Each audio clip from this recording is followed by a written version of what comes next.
I'm 42. Married for almost 15 years. 2 kids, a mortgage, routines that felt boring in the safe, comforting way. If you'd asked me a year ago, I would have said my life was normal. Not perfect, but solid. Predictable. I trusted my wife the way you trust gravity. You don't think about it because it's always there. She's 39. Smart, funny, anxious in small ways. She finally decided to get her driver's license 2 years ago, after years of excuses. I was proud of her for pushing through that fear. We joked about it. I teased her gently when she stalled the car in empty parking lots. Life was ordinary. That's the word that keeps coming back. I worked long hours. She handled more of the kids' logistics. We were tired but functional. Sex wasn't fireworks anymore, but it was affectionate. We knew each other's rhythms. Or so I thought. Nothing felt off at first. That's the scariest part. There wasn't a storm warning. No dramatic shift. Just tiny changes I dismiss because marriage teaches you to normalize things. You stop interrogating every mood swing. You assume love is stable because you've invested so much into believing it is. This is me, anonymously, admitting that I missed the moment when my life split into before and after. I didn't see it then. I see it now with painful clarity. Back then, I thought we were just fine. When she passed her driving test, we celebrated with takeout and cheap wine. She was glowing. Proud. I remember thinking how attractive confidence looked on her. The instructor came up briefly. Nice guy, she said. Patient. Old school. That should have been nothing. And for a long time it was.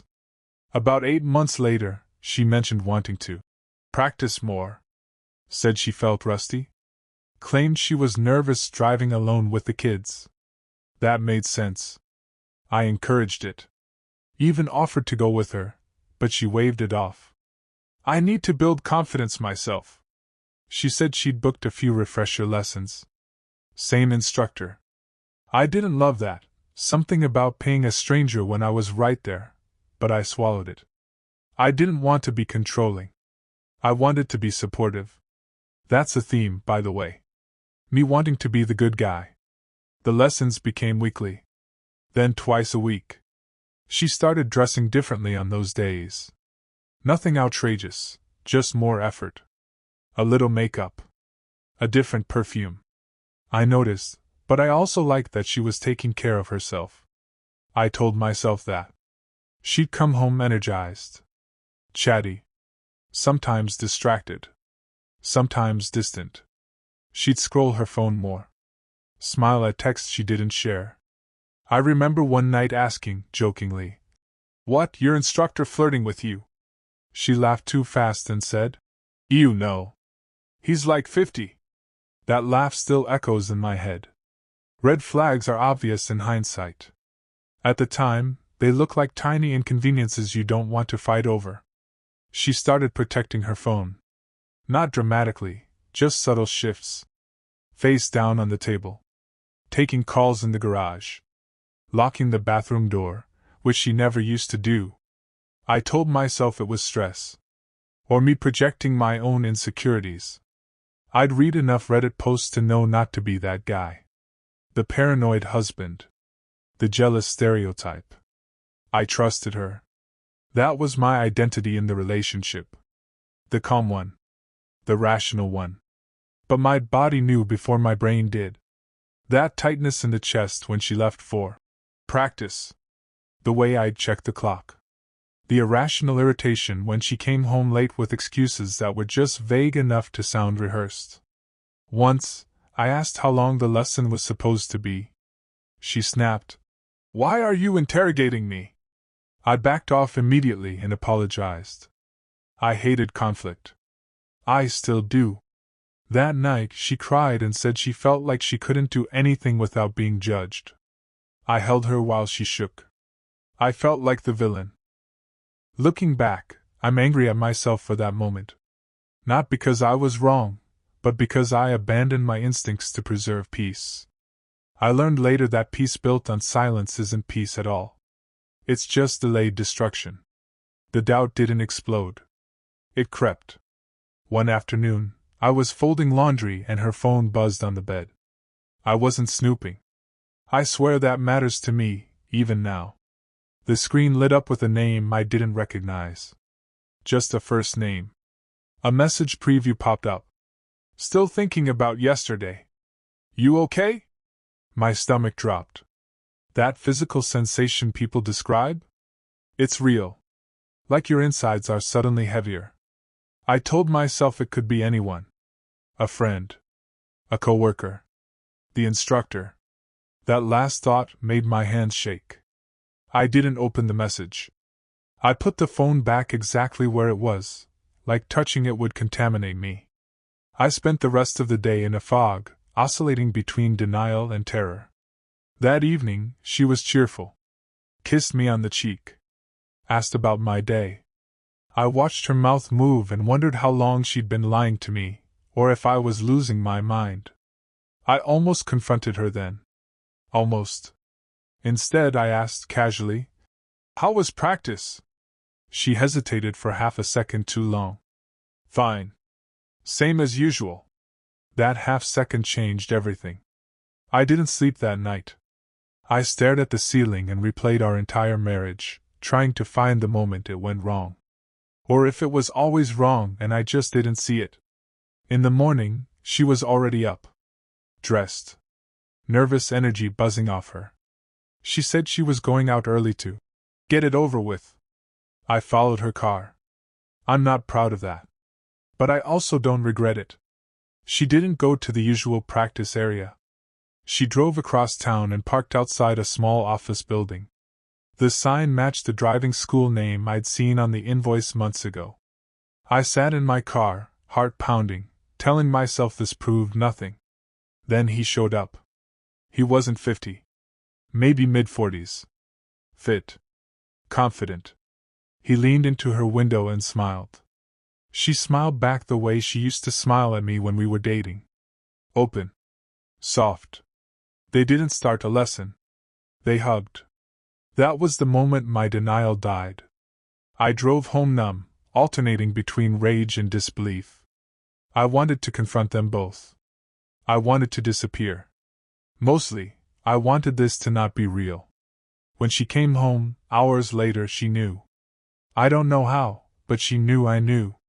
She didn't even take off her shoes before saying, "We need to talk."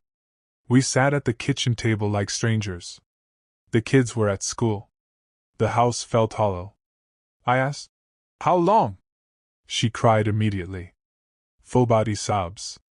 The kind that make you feel like a monster for asking questions. "It didn't start like that," she said. That sentence should be engraved on a warning sign somewhere. She told me they'd gotten close during lessons. That he understood her anxiety. That she felt seen. That it was emotional at first. I asked again, "How long?" 6 months. 6 months. Half a year of lies wrapped in my trust. Then she said it. Quietly. "I slept with him." I remember the sound my chair made when I stood up. I remember gripping the counter so hard my fingers hurt. I remember thinking, this is my life now. She tried to explain. Said the practice wasn't about driving anymore.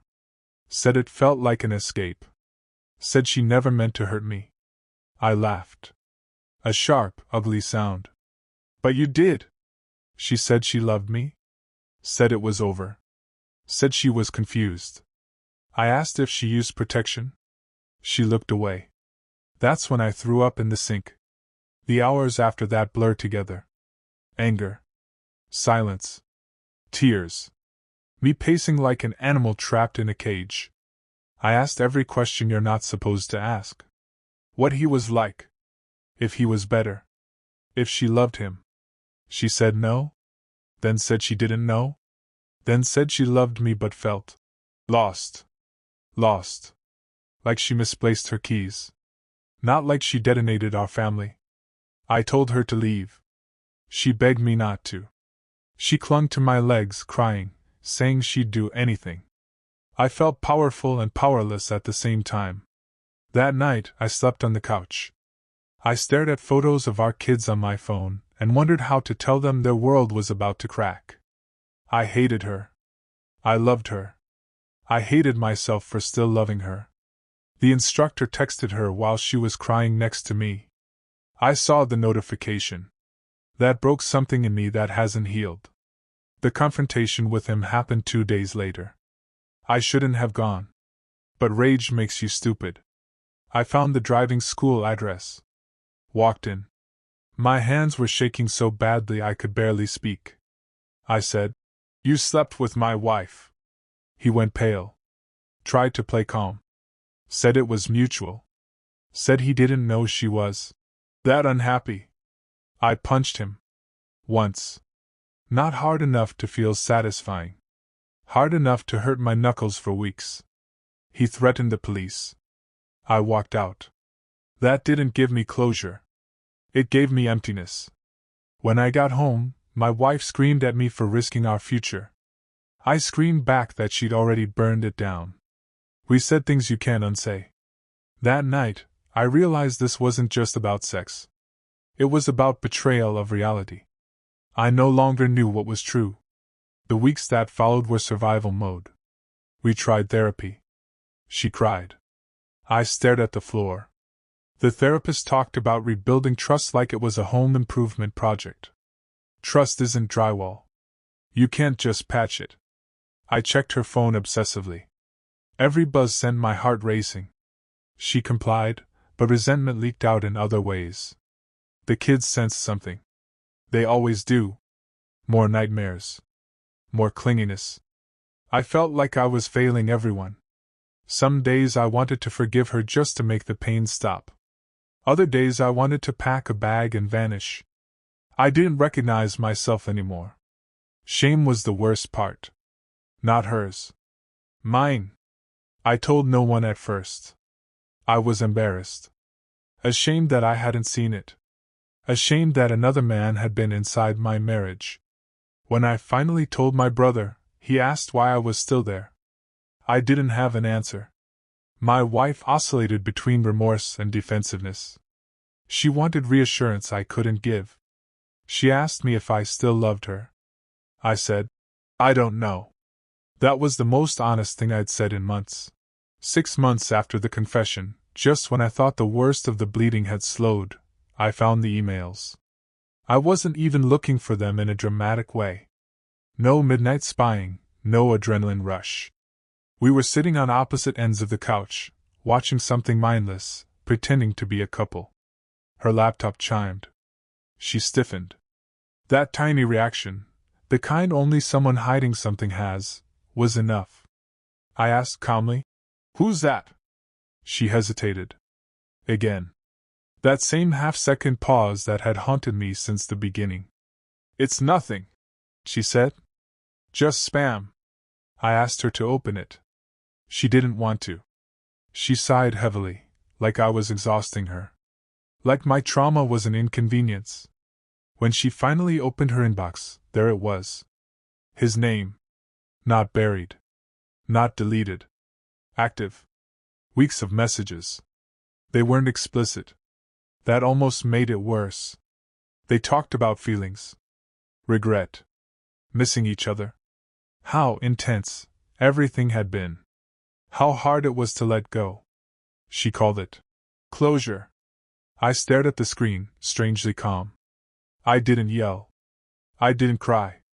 I felt something inside me click into place, like a deadbolt sliding shut. "You chose him again," I said. She swore she hadn't seen him. Swore she hadn't touched him since the affair ended. Maybe that was true. Maybe it wasn't. By then, it didn't matter. Trust doesn't die all at once. It dies in stages. This was the final one. I realized that reconciliation required both people to be all in. And she was still standing with one foot in the past, unwilling to fully burn that bridge. That night, I slept peacefully for the first time in months. Not because I was happy, but because I finally knew what I had to do. I asked her to move out the next morning. There was no shouting. No theatrics. Just a quiet, devastating conversation at the kitchen table where everything had first unraveled. She looked stunned, like she'd assumed I was bluffing. Like she believed love meant infinite tolerance. She cried. She told me I was giving up too easily. That marriages survive worse things. That I was throwing away years over emails. I told her I wasn't ending the marriage because of emails. I was ending it because she kept choosing secrecy over healing. She packed slowly, deliberately. Like if she took enough time, I might change my mind. I didn't. Telling the kids was brutal. We sat them down and explained that Mom would be staying somewhere else for a while. That we both loved them. That none of this was their fault. My oldest asked if they could have done something differently. That question will haunt me for the rest of my life. The house felt wrong after she left. Too quiet. Too honest. No pretending. No tension disguised as normalcy. I slept in the bed again. Alone. It felt enormous. Friends noticed I was thinner. Quieter. I told them we were taking space.